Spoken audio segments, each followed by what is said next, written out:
గుర్తుపెట్టుకో బాస్. మహాకవి శ్రీశ్రీ ఓ కవితలో ప్రేమను గురించి ప్రస్తావిస్తూ, ప్రేమను ప్రేమించడాన్ని ప్రేమిస్తుంది. ప్రేమను ప్రేమగా ప్రేమిస్తుంది. ప్రేమను ప్రేమించిన ప్రేమచే ప్రేమించబడిన ప్రేమను ప్రేమిస్తుంది. ప్రేమ అన్నది ఎంత బ్యూటిఫుల్ ఫీలింగో గదా.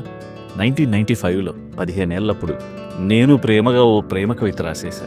మాటలాడ నీవు లేక మనసంతా బరువైతే, మదిలోని భావాలను చాటుగానే ఉంచుకుంటే, చక్కని ఆ చిరునగవు చెరగని ఆ చిరునవ్వు చెంత చేరి ఇంకా నన్ను చెదరుమదరు చేస్తుంటే, ఏమని చెప్పను, ఎలా చెప్పను.